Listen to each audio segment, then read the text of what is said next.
Olá, que bom ter você aqui com a gente. Nós somos a Juventude Livre da D-Cidade aqui em Fortaleza.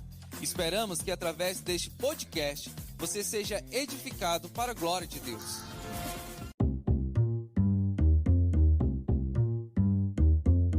E aí, Juventude Livre, eis aqui mais outro Papo Livre saindo para vocês, na forma do episódio seria o número 25, mas hoje estamos dando prosseguimento à nossa série. Esse é o segundo episódio da série Ide a Todos. E como vocês já viram aí no nosso cartaz, no card, hoje vamos tratar sobre o povo boliviano. Nós temos um convidado muito querido por mim, eu tive o privilégio de conhecê-lo há 2 meses atrás, não foi, pastor? E Exato. vamos continuar essa conversa. Se apresente para nós, por gentileza. Claro. Obrigado, irmão Willy, pela oportunidade, pelo privilégio que eu tenho de me dirigir, não só a jovens, porque eu creio que várias outras pessoas também vão poder ver de alguma forma. Eu sou o irmão Laércio, sou missionário aqui na Bolívia já há 4 anos, sirvo ao Senhor com a minha família na cidade de Santa Cruz de la Sierra. Sou casado com a irmã Verônica, caminhando para 15 anos, e nós temos 2 filhos, que é o Davi, que no último dia 29 de setembro completou 12 anos, e a Ana Letícia, que tem 10 anos, né? E Deus tem nos dado essa oportunidade de trabalhar aqui em Bolívia. Estamos numa região de Santa Cruz, que é uma região periférica, que se chama Plan 3000. Né? Quem sabe aí no desenrolar da conversa, a gente vai dizendo o porquê do Plan 3000 e o que existe por aqui, né? E vamos seguindo, uma alegria mais uma vez e a nossa gratidão pela oportunidade. Amém, amém. O prazer é todo nosso. Estamos aqui hoje, um episódio, a primeira vez que estamos separados por mais de um fuso horário aqui no podcast, né? Pastor Laércio, lá da Bolívia. Mas, pastor, de onde o senhor é originalmente aqui do Brasil? Então, eu sou tão original quanto você, né? Eu sou nordestino também. Sou, na verdade, eu e minha esposa somos naturais de Mossoró, no Rio Grande do Norte, e fomos enviados aqui para a Bolívia pela Assembleia de Deus em Maranguape, a Igreja às Nações, não é? O nome da igreja é Igreja às Nações, mas pertencente à Assembleia de Deus, aí no estado do Ceará, e que tem como pastor o líder, pastor De Paulo Ribeiro, né? É o nosso pastor, e a gente está aqui nessa marcha, trabalhando para o rei. Amém. É o nosso segundo convidado. Engraçado, coincidência ou não, mas nós começamos o primeiro episódio com o Dídimo. Que é de Mossoró também. Dídimo vai estar aqui na Bolívia, mas daqui a alguns dias, né? Sim, ele finalizou o episódio comentando que daqui a uns poucos dias ia estar indo com o pessoal da EMAD e vão estar aí junto com o senhor, né? Se Deus quiser, se Deus quiser. Então, Deus quiser. Está vindo aí um grupo de 11 jovens. É isso aí. E deixa eu já fazer a primeira pergunta.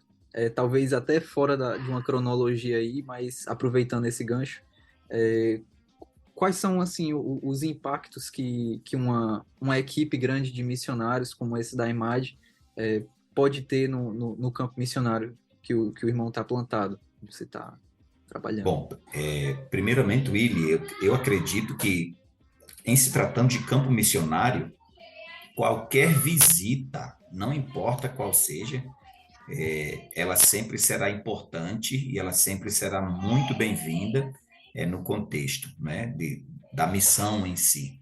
Porque receber um grupo não quem tem o coração voltado para missões, ele não vai para nenhum país ou para nenhuma comunidade, não vai para nenhuma área necessitada de ouvir o evangelho para fazer turismo ou para fazer um passeio simplesmente, né? Então, eles estão especificamente dentro dessa pergunta que você fez, os jovens que estão vindo para aqui, eles vêm para somar conosco, né? Desde de trabalhar com evangelismo estratégico, com evangelismo pessoal, com o trabalho de massa, com o trabalho infantil, não é? E dentro de frentes de necessidades que existem, no meu caso especificamente, a gente trabalha já com igreja, né? Foi um trabalho plantado há 2 anos atrás. Então, quando eu tive a oportunidade de receber aqui em Bolívia, a gente ter esse contato com o pastor, que é o diretor da escola, o pastor Paulo, eu fiz, né, manifestei a ele a necessidade de ajuda. E para mim foi assim uma resposta de orações para mim, para minha esposa, para os irmãos que Jesus já tem salvado aqui. E eu tenho certeza que vai ser um tempo maravilhoso aqui em Bolívia, em nome de Jesus.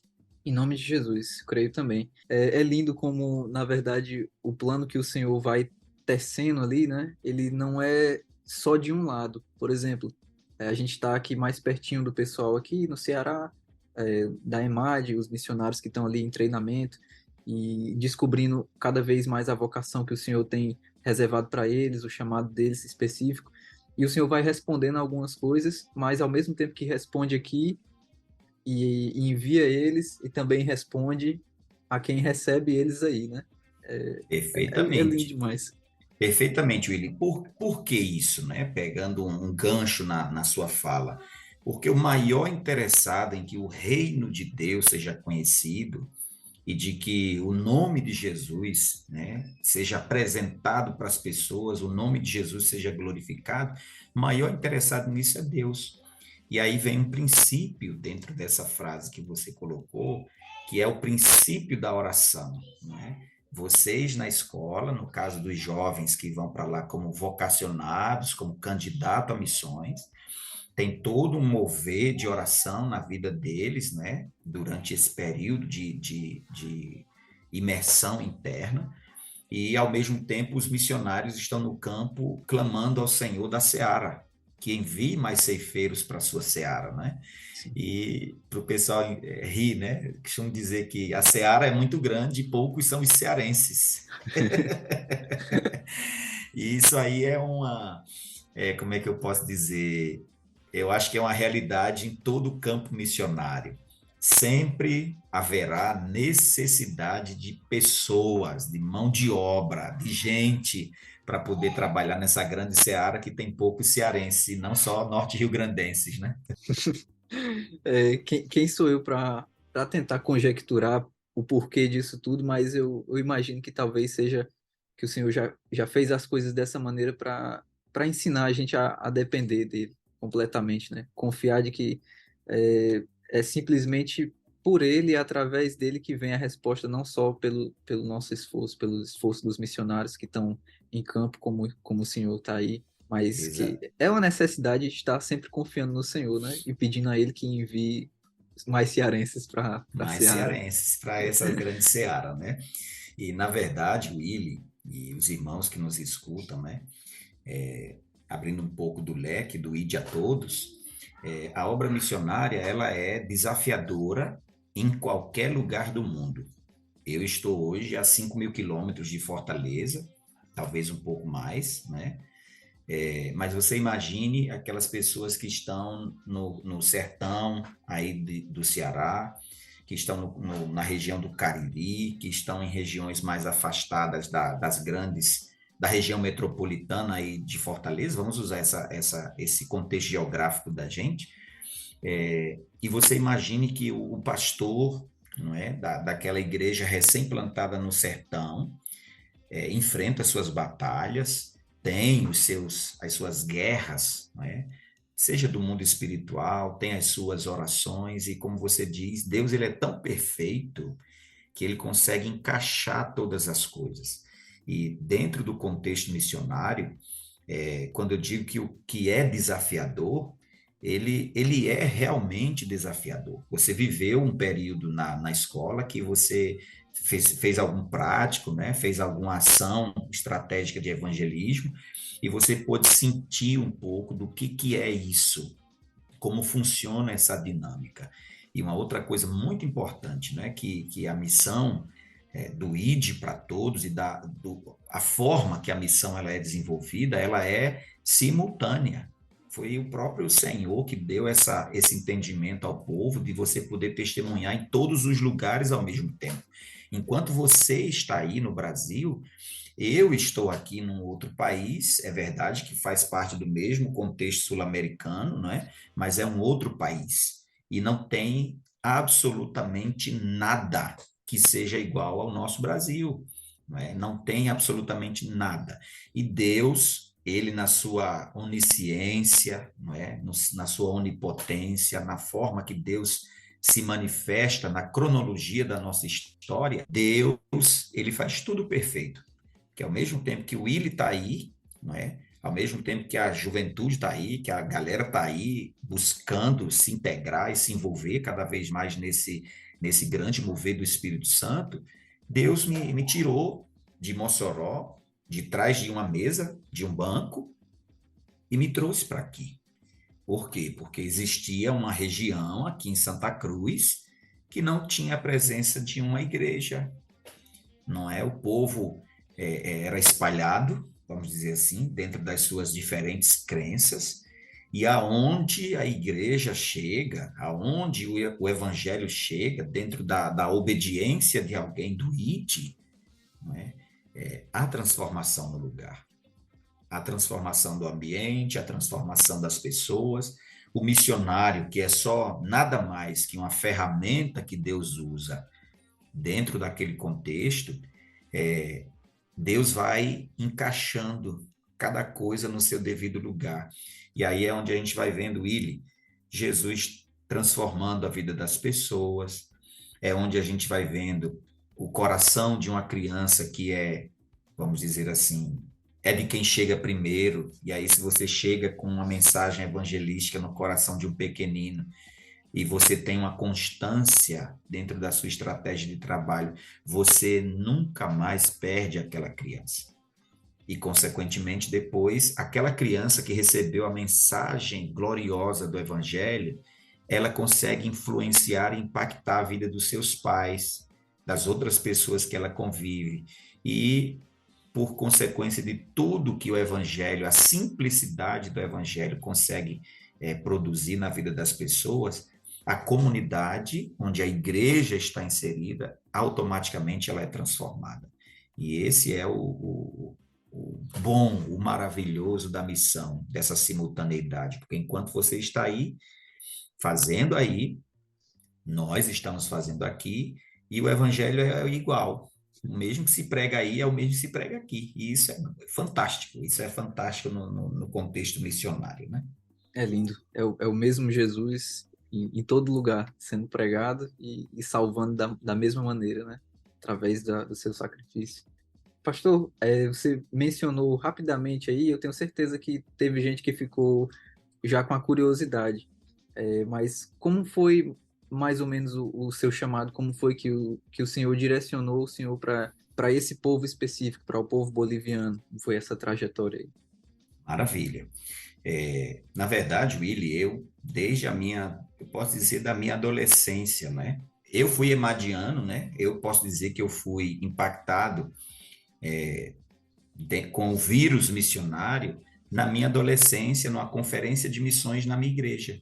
Então, foi no domingo pela manhã, essas mensagens que realmente tocam, o Espírito Santo toca a nossa vida, não é? E desde aí passa a gerar dentro de nós um sentimento, né? Eu digo o vírus da missão, e de fato é um vírus, porque ele estava incubado e ele se manifestou muito tempo depois, né?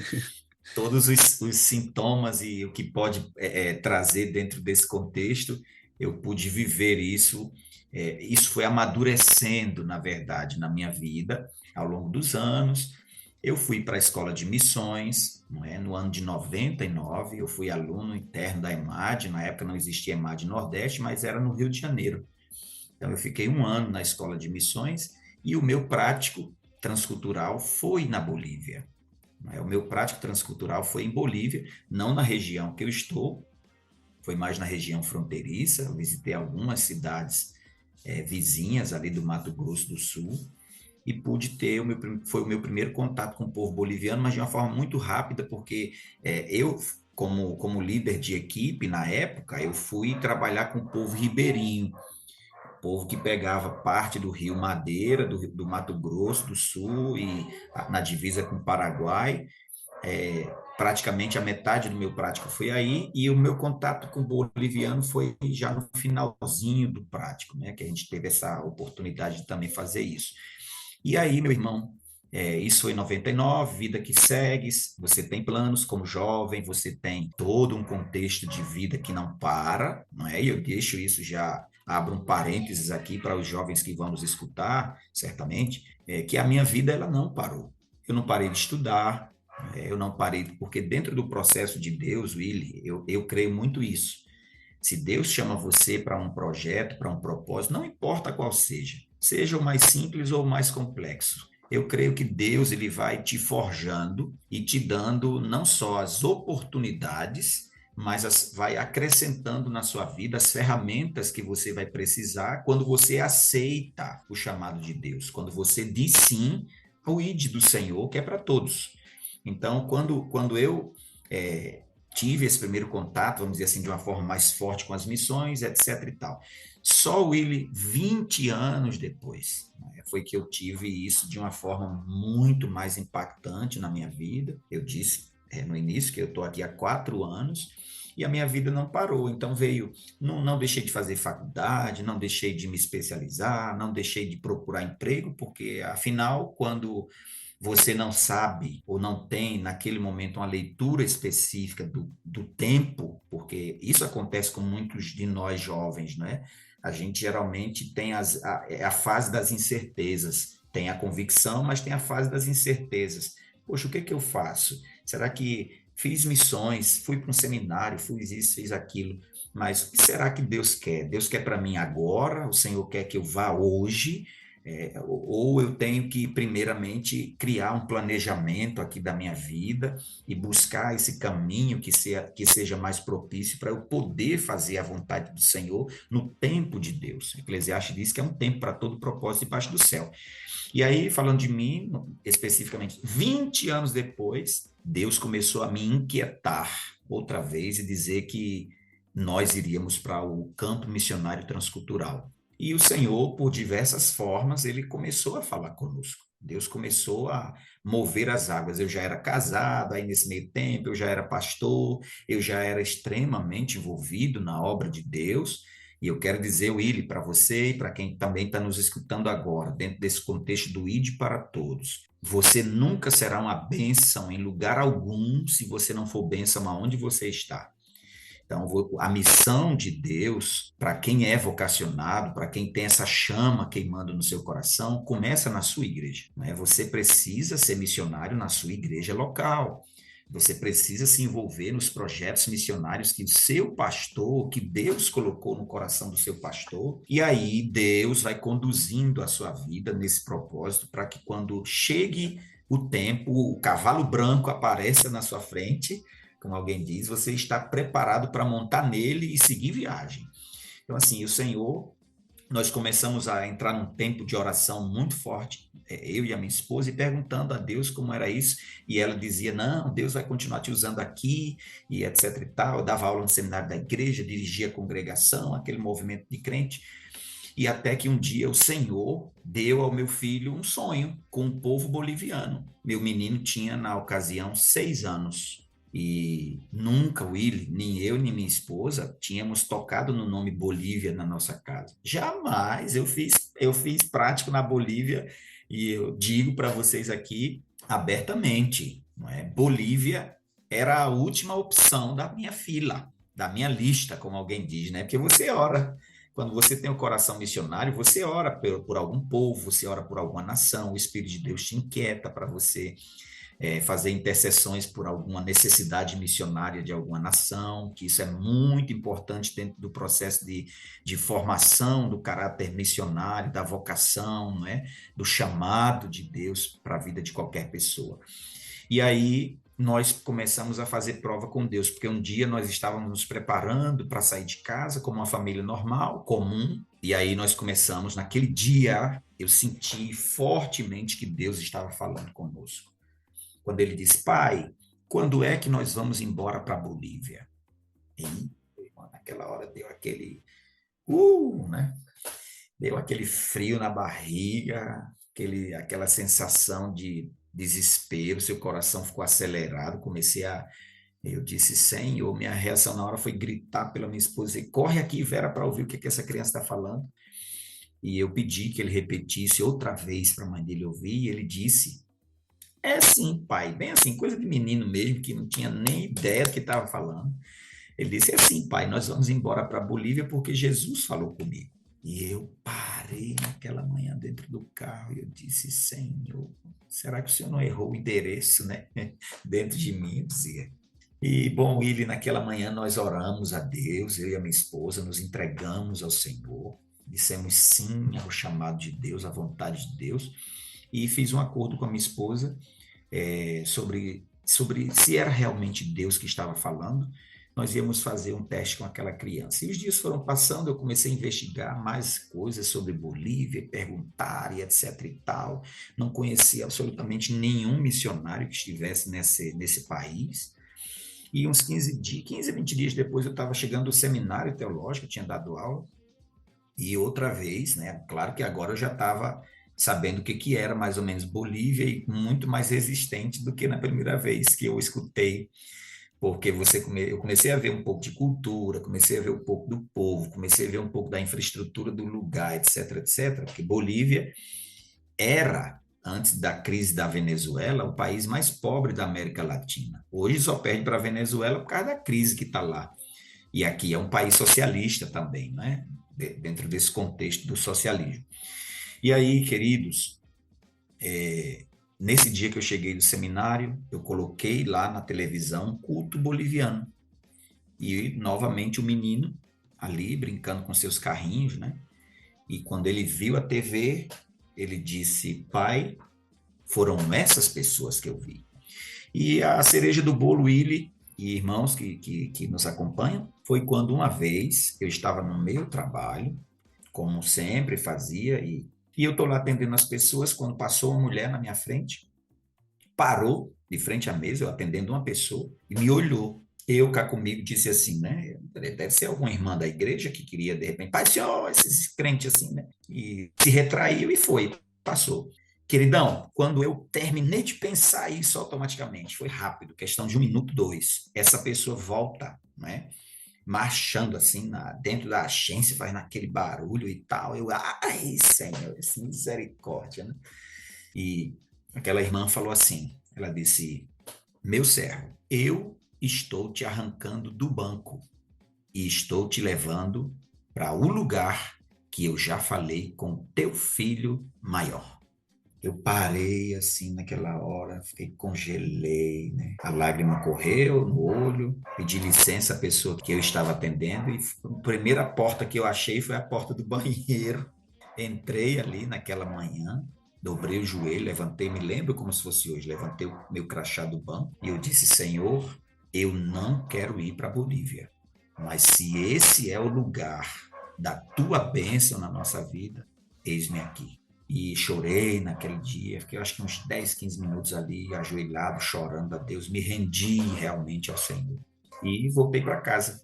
Falei para minha esposa e foi quando começou minhas batalhas, né? Não, isso não pode ser, e etc e tal, e etc e tal, porque ela achava, e eu também, que o banco ia me transferir, porque aonde a gente ia tinha uma palavra específica que dizia, olha, você vai sair, vou te levando para esse lugar, não sei o que das quantas e tal, tal, tal, né? E aí a gente colocou na cabeça que era o banco que ia me transferir para alguma cidade, ia ser promovido e etc e tal. E foi, assim, tudo muito rápido. E Willy, queridos, menos de 5 meses depois desse episódio da irmã, era nós que o Senhor queria usar. De fato, vir e não enviar. Volto a frisar, gente, é a minha experiência pessoal. O Willy pode ter a dele, o Zezinho pode ter a dele, a Maria Chiquinha vai ter a dela, e Deus vai se revelar para nós como Ele quer. E você que me escuta agora sabe como Deus fala com você. E essa foi a nossa experiência e a gente está aqui já faz 4 anos. Ligeiro passatempo. Glória a Deus, linda experiência. E o Senhor lhe levou para um povo que, com certeza, todos os povos têm desafios, né? Mas como você estava falando, é um é desafiador por conta do contexto do país, né? Você poderia falar um pouquinho para a gente como é, quais são os desafios com as pessoas, os desafios com o país em si? Para o pessoal ter uma ideia, Willy, porque assim, Bolívia é tão, que você quase não escuta nada na mídia, Realmente, né? Vocês que escutam agora, quando foi que vocês leram alguma postagem internacional de relevância da Bolívia? Não existe, a não ser do antigo presidente, que eu não vou citar o nome, porque vai esse áudio circular em todo lado. Quem quiser pesquisa aí, dá uma googleada, como diz. Não há relevância econômica, não há relevância política, não há uma relevância social, no sentido de que o país criou isso, de que o país criou aquilo. Não há influência, não há. E para o pessoal ter ideia, Bolívia é um país pequeno, é composto de 9 estados, que a gente chama aqui de departamentos, e dentro desses 9 departamentos, existe, Willy, só 36 povos, 36 etnias diferentes, né? E é um país realmente considerado pequeno porque a população de Bolívia, isso é um dado de 2020, é de quase que 11,7 milhões de habitantes. Por aí você tem uma ideia do que a gente está falando. Então, dentro desses estados pequenos, que são 9, ter 36 povos diferentes. E existe aí, Willy, pessoal, pelo menos 5 idiomas ou dialetos que são falados no país e que todos eles são reconhecidos como línguas oficiais pelo governo, além do espanhol. E aí vem, né? Tem o espanhol ou castelhano, como alguém queira, vem o quechua, o aimara, o aimara, vem por aí o aioreu, vem o chapaco, e tem alguns outros por aí que às vezes a gente até se esquece que existe tanta coisa. O bonito disso é você ir no mercado público, por exemplo, aqui, de repente você está lá comprando batata e a senhora que é a dona daquela barraca que você está comprando, ela começa a falar quechua com a outra que está aí, vizinho dela. Aí você olha na outra barraca aí, já tem outro falando Aymara, e de repente você fica naquela Babel. Aí tem os brasileiros falando português, aí já tem os outros que falam em castelhano. E lhe digo, Willy, que falar quente, amará, aireu, não sei o que, chapaca, não sei o que mais lá da quanta, às vezes é mais fácil de ter uma experiência pentecostal e falar, né, em línguas espirituais, como os pentecostais, nós pentecostais cremos, mas às vezes é mais fácil você ter essa experiência sobrenatural do que você aprender a falar quente ou aimara. E Guarani, olha, eu já estava me esquecendo do Guarani. E tudo isso é reconhecido pelo governo. Então, aqui não é República Federativa, aqui se chama Estado Plurinacional, justamente pela variedade de língua, de gente, de povos, e o governo faz questão de reconhecer cada etnia que está espalhada no país. E é fantástico você ver essa mistura de povos, de gente de todo lado, convivendo com todos eles aqui nessa nação. glória a Deus. Eu achei engraçado que o irmão falou da Babel. E realmente parece mesmo, deve ser uma confusão, né? No mercado, todo mundo, Não, no cada. mercado é mercado, né? E aí, de repente, você vê várias línguas sendo faladas ao mesmo tempo. Isso é fantástico, é uma experiência cultural maravilhosa. E, obviamente, você vai aguçando o seu ouvido com o Uhum. passar do tempo, aí você já sabe, opa, isso aqui é quechua. Ah, não, isso aqui é aimara. Ah, não, isso aqui é guarani, porque eu escuto meus meninos falando dentro de casa quando estão em alguma classe com os professores ou fazendo alguma tarefa. E isso é maravilhoso. Não tem dinheiro que pague, vamos dizer assim, né? Amém, amém. Pastor, fora os desafios, o desafio do contexto social, do idioma, que o senhor já falou, que deve ser bem desafiador mesmo. O senhor mencionou no início da conversa, eu fiquei curioso sobre o Plano 3000. Não sei se é relativo à missão que o senhor está participando aí. Você pode contar um pouquinho para a gente? Claro que sim. Na verdade, eu disse que nós estamos numa região aqui de Santa Cruz de la Sierra. Santa Cruz de la Sierra é o estado. Santa Cruz é a cidade que nós estamos, e dentro de Santa Cruz, um bairro, uma cidadela grande, é o Plano 3000, onde nós estamos. Por que Plano 3000, esse nome? Há mais de 30 anos, se não estou enganado, 36 anos atrás, houve uma grande enchente aqui em Bolívia, Santa Cruz ela é cortada por um rio que se chama Rio Piraí. E houve essa enchente, mais de 3.000 pessoas, 3.000 famílias ficaram desabrigadas. E, obviamente, o governo tinha que fazer alguma coisa por esse povo, né? E essa região aqui em Santa Cruz, os bairros eles são divididos em anilhos, né? Ou a grande estrutura do país. E isso vai desde o primeiro anilho, que é como se para nós fosse o centro, né? A região mais nobre, onde está o governo, onde estão as pessoas que têm mais condições financeiras, etc. Até o oitavo anilho. E fora dos anilhos era mata, era lugar rural, etc. e tal. E aí o governo criou esse Plan 3000. Era um plano de assentamento, plano quer dizer plano em espanhol. E 3.000 porque eram 3.000 famílias aproximadamente que estavam desabrigadas. E o governo assentou essas 3 famílias fora dos anilhos, porque não tinha onde colocar esse povo, e deu o nome dessa região de Plan 3000, que começou com 3.000 famílias. Hoje, Willy, só o Plan 3000, eu creio que já passa aí de 500.000 de pessoas que moram só nessa região, que é fora totalmente desses 8 anilhos, né, que é a região, a estrutura da cidade de Santa Cruz. É uma cidadela, tem tudo aqui. Se fosse no Brasil, já tinha sido emancipado como um município, né, como esses municípios menores aí da região metropolitana de Fortaleza, para o pessoal ter ideia. Então, a gente está aqui, dentro desse contexto. Quando a gente chegou, a gente veio para apoiar uma missionária que já estava aqui, né, faz um trabalho fantástico com crianças e adolescentes e pessoas idosas, que é a missionária Eunice. Não sei se você já teve algum contato com ela lá pela EMAD no seu tempo. E, na verdade, viemos e depois de 2 anos, 1 ano e meio depois, Deus nos direcionou para começar trabalho na casa de uma família que já era cristã. Conhecemos essa família, eram mais ou menos 7 a 8 pessoas, e começamos a fazer um trabalho com crianças, culto nessa casa, e aí o Senhor começou a trazer pessoas pelas crianças, a gente começou a visitar. Hoje a gente está num lugar alugado.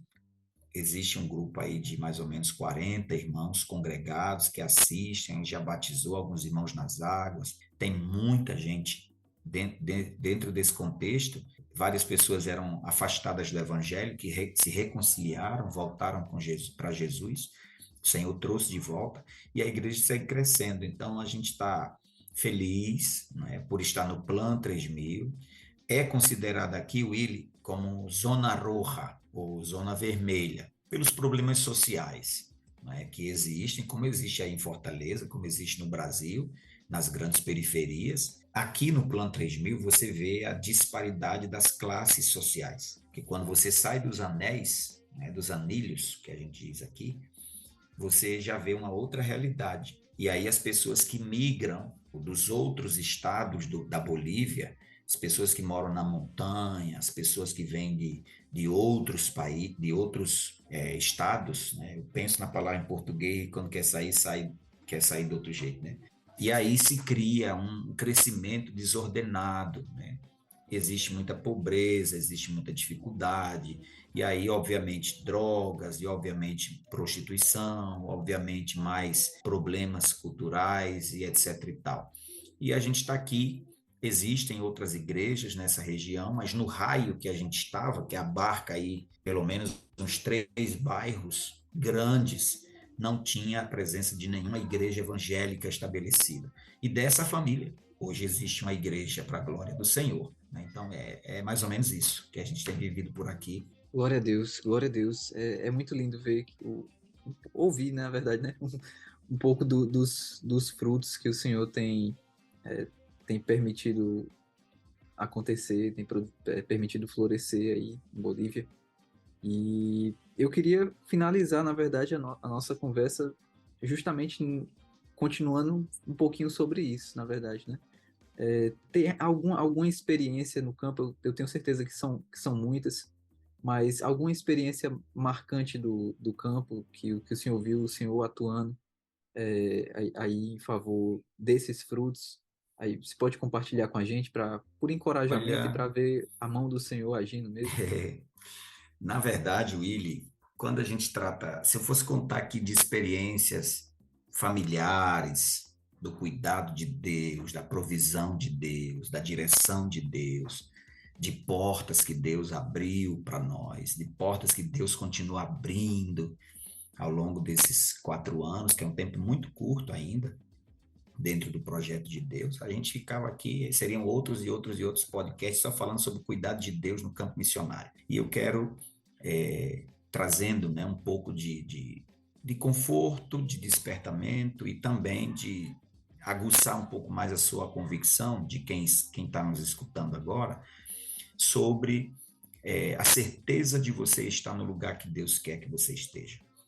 Porque a única convicção que eu tenho hoje, Willy, como missionário, junto com a minha família, e quem sabe essa seja uma dúvida de muita gente que vai nos escutar, de gente que está nos escutando agora, que sabe que tem um chamado, que tem uma vocação. Eu não tenho certeza, Willy, se eu vou continuar daqui mais 1 ano, 2 anos, 3 anos, missionário em Bolívia.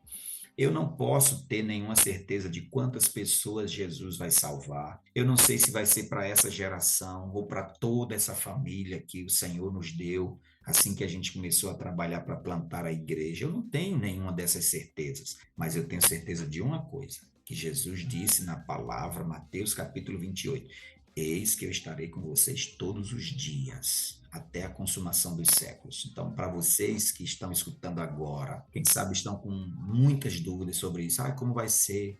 Mas eu quero tanto missionário ir para esse país tal, esse país X, esse país aquele, ou eu quero trabalhar tanto com esse povo. Eu quero dizer para você que, primeiro, quem tem que acreditar no seu chamado é você. Se foi Deus verdadeiramente que falou contigo, não abra mão nem para um trem carregado de carro zero. Não abra mão por nada nesse mundo. Então, queridão, jovem, você que está me escutando agora, quem sabe você que já é um obreiro, você que já está envolvido na igreja aí em várias frentes, não tenha medo de nada. Não abra mão do que Deus tem para a sua vida. É o que eu posso dizer, como alguém que já esteve no lado administrativo, na igreja, na Secretaria de Missões, mas posso te dizer isso com muita convicção na minha alma, como missionário de campo hoje, na ponta da lança, na atuação. Mas a única coisa que nós não podemos abrir mão jamais, nesse ide para todos, ou ide a todos, é você saber que Jesus sempre estará com você. Foi Ele quem prometeu. Eu quero tomar agora aqui uma questão do pastor Ronaldo Lidório, um grande missiólogo. Ele disse que o chamado de Deus é irresistível, é intransferível e é pessoal. Então, é de Willy, ele não pode transferir para o Laércio, e é ele que tem que fazer. O que é para Laércio fazer, é Laércio que tem que fazer, eu não posso transferir para quem quer que seja e nem posso deixar de executar, porque é algo de Deus e vem do Espírito Santo. Glória a Deus, pastor, que é muito lindo, né? O justo viverá pela fé, e a fé de que o Senhor é verdadeiro, e ele disse, estarei convosco, e ele está com a gente, né? Assim é, assim é. Lindo, muito lindo.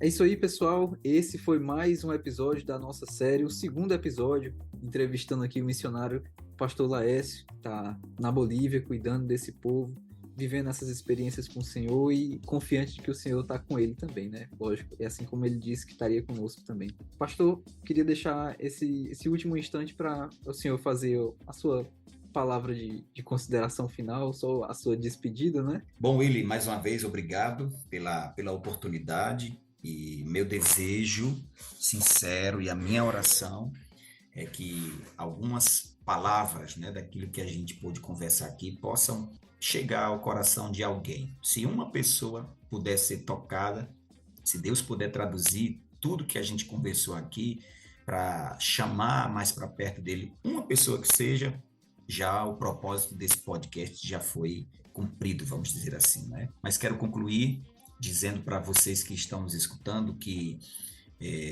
a missão é para todos, o projeto de Deus é disponível para todas as pessoas. Deus não usa pessoas dotadas de superpoderes para ir para o campo missionário. Deus usa você, Deus usa mim, Deus usa pessoas, Deus usa gente. E mais que qualquer coisa, você que tem se interessado pelas missões, que tem se envolvido em algum contexto independente de qual seja, porque a missão ela pode ser urbana, ela pode ser rural, ela pode ser no sertão, e ela pode romper as fronteiras. Alguns conselhos lhe dou. Se você tem vocação ou chamado para o campo missionário transcultural, primeira coisa, comece a estudar a língua. A língua continua sendo uma grande barreira para o insucesso da missão, para a frustração do projeto. Então, quer se envolver com missões, é transcultural, aprenda a língua do outro país. Senão, o que você vai fazer num país que você não sabe falar? Até a necessidade você vai passar por você não saber falar. Eu tenho um amigo pessoal que veio na Bolívia uma vez e ele não sabia, ficou uma semana trancado dentro de um quarto de um hotel, só comendo bolacha, que a palavra que ele aprendeu a falar foi galheta. E ele ia no canto, dizia galheta, pedia galeto, e o galeto vocês sabem o que é, que aqui é polho, né? E ele chegava a dizer galeto, galeto, galeto. E o boliviano entendia galheta, galheta, galheta. E dava a ele o pacote de galheta, que é o pacote de bolacha. E ele ficou nessa brincadeira uma semana aqui passando necessidade. A única coisa que ele podia comer era a galheta e bebia água, né? Porque ele não sabia o nome do polho, ele não sabia o nome da verdura, ele não sabia o nome do dinheiro, ele não sabia o nome de nada. E ele disse que foi um tempo muito frustrante para ele. Ele veio para investir num trabalho missionário aqui de alguém que já estava e não pôde concluir a tarefa porque teve essa barreira. Então, estude a língua. Eu te digo isso por experiência pessoal, que a língua é a primeira barreira que você vai encontrar se você não domina ela a fundo. Outra coisa, esteja aberto, abra sua mente, abra o seu coração, mais que todo o coração, mas abra também a sua mente, porque o Espírito Santo fala com pessoas, não fala com animais, não fala com um poste. É você que o Senhor vai capacitar. E não tenha medo, Deus capacita mesmo. Deus dá as ferramentas, Deus dá dons, o Senhor dá uma sabedoria, Deus dá inteligência e ferramentas que você imagina, quem sabe, que jamais você teria. E Deus usa. Para quem está aí na faculdade, já saindo da faculdade, quem está entrando, quem ainda não entrou. Quem não entrou, pergunta a Deus qual é. Se você tem uma chamada missionária, pergunta a Deus qual é o curso que o Senhor quer que você faça. Dá uma de doido mesmo. E é orando que você faz isso, não tem outro jeito. Senhor, qual é o curso que o Senhor quer que eu faça, que eu estude antes de eu ir para o campo missionário? Escutem-me, por favor. O campo missionário está gritando por professores. O campo missionário está gritando por profissionais da saúde. O campo missionário está gritando por professores de educação física, por fisioterapeutas. O campo missionário está gritando por médicos. O campo missionário está gritando por dentistas. E olha que eu disse um tantico assim, o campo missionário está gritando por engenheiro agrônomo, fazer um projeto aí bombástico de autossustentabilidade de um bairro, de uma comunidade. Olha que coisa gloriosa que Deus pode fazer. E quem é que Deus vai usar? Isso é a minha, você, meu filho. Não tem outra. Então, quem não sabe o que fazer, ore. Senhor, qual o curso o Senhor quer que eu faça? Porque quanto mais capacitado você vier para o campo, melhor. Deus vai usar você com o seu curso, ou com a sua pós-graduação, com o seu mestrado. Quanto mais capacitado você tiver, mais eficiente e efetivo você vai ser no campo missionário. Sabe quem é que ganha com isso? O reino de Deus. Mais vidas vão ser alcançadas. Mais pessoas terão de Deus a oportunidade de conhecê-lo através da instrumentalidade da sua vida. Então, estude. Quem já está saindo, Senhor, como é que o meu curso pode ser útil nesse país que o Senhor tem colocado no meu coração? Essas perguntas de doido que você tem que fazer para o Espírito Santo. Então, se entregue. Como diz o profeta Isaías, você possa dizer, Senhor, eis-me aqui, envia-me a mim. Não é dizer, eis-me aqui, envie o Willy. É você dizer, Senhor, eis-me aqui, eu estou disponível em tuas mãos. E Deus vai te usar. E pode ter certeza disso. Deus vai criar os meios necessários para você desenvolver a missão que Ele quer, que é só você que vai desenvolver. Não é o seu irmão da igreja, não é o Zezinho, não é o seu pastor. É você quem vai ser essa ferramenta que Deus vai usar. E nunca perca a humildade de reconhecer que você é só uma ferramenta nas mãos de Deus, nada mais. Porque quando o Laércio não quer, quando o Willy não quer, Deus salva lá o cara da boca de fumo. Deus prepara ele e faz ele ser essa ferramenta nas mãos de Deus para a glória do Senhor. O ID é para todos, a missão é para você, a missão é para todos nós. E falamos e façamos missões até que ele venha. Glória a Deus. E o pastor já usou aqui, deixou o gancho para o o meu bordão de encerramento do podcast. E eu vou só repetir, porque diante dessas palavras, ore ao Senhor e peça cada vez mais que Ele continue falando com você. Eu tenho certeza que Ele falou ao seu coração nesse episódio, assim como falou ao meu também. Esse foi o episódio número 2 da nossa série. Nos vemos no próximo episódio. Até que o Senhor venha. Maranata.